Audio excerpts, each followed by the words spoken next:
Hey there, Amy Shade here. And today we're going to talk about that moment, the moment every empath hits, the one where your huge heart starts getting in the way of your own dreams, your own wants, your own desires. And I want you to know, the tug where you want to start the thing. You want to write that book, you want to change your career, you want to start dating again, but somehow someone else's crisis hijacks your day and you don't follow through on working towards your own dreams. So let's do this side by side thing. So you have your old self here, the fixer, the rescuer, the expert of everyone else's lives. You know what that feels like, right? She thrives on, let me help you. I got time. Let me help you. She gets an ego hit from being needed, but she's exhausted. That's the old self.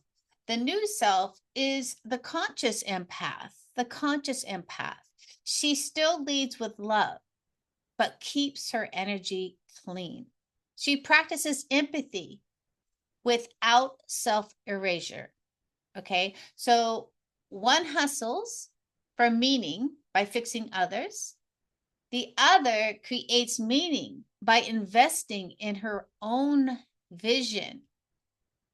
Now, every time it's a struggle because every time that we move forward towards our dream life, we're taking steps to write that book. We're taking steps for our coaching business. We're taking steps to date, right? All of a sudden, life sends a Sally. I'm going to call her Sally. Sally calls in a crisis right when you're about to sit down to write your chapter. She calls right when you're about to start writing those emails for your business. She calls right when you're about to go on Tinder, go on the dating apps to start searching for someone new. The old self jumps on the phone and talks for 2 hours. She is exhausted after the call, but she doesn't want to disappoint her friend.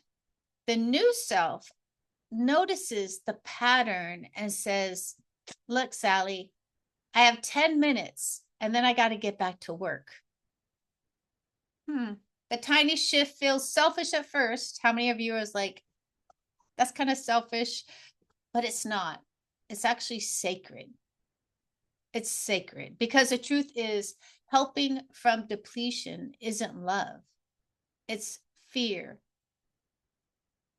It's a fear about really taking steps towards your own dreams. So empaths really aren't supposed to stop caring. That's not what we're talking about here. We're not talking about the empath who doesn't care. We're supposed to reframe that care. We're supposed to re-aim it. We're supposed to take all the compassion you pour onto others and redirect it inward towards yourself and your dreams and what you desire. So you can ask yourself, what if I gave myself the same patience I gave my friends? What if my dream deserves my full empathy?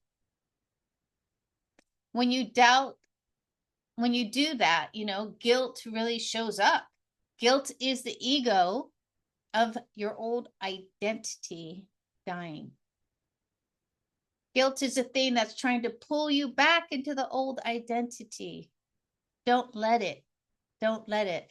Start working towards your own new self and your own desires. So yeah, you'll slip.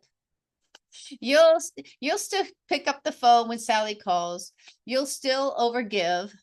Laugh about it though. Notice it in real time and say like, "Oh, I'm doing it again. I'm doing it again. I'm actually giving all my energy to Sally instead of giving my energy to my dreams." Now, this is what's called being a conscious participant in your life. Conscious participant. It's when you catch yourself in the moment doing the thing that you don't want to do. It's catching yourself tightening up and feeling like, this is not what I want to do. I need to do something different. It's to take that moment and pause, to take a breath and ask yourself right in the moment, do I really want to be here right now? Do I really want to be here right now? Now that's the moment you start reclaiming your power. Because we as empaths, we will drain ourselves just to prove that we're good. That's the dud version. The dud version of empathy drains herself to prove she's good. The hero version, the new self, channels her empathy into growth for herself. One rescues, try to be the rescuer, the fixer, the one who solves the problems. The other raises the standard. So when you move from fixing into witnessing and being present to what's actually happening, what you're getting out of it, and what you are losing out of. When you are witnessing, you can say things like this to Sally. Man, I trust you can handle this. I have trust in you. When you do that, you actually empower both people. That's real heart-centered leadership, is to really allow people to find their own way, to find their own path, and for you to be on your path. So today, reflect on this. Where are you still overgiving?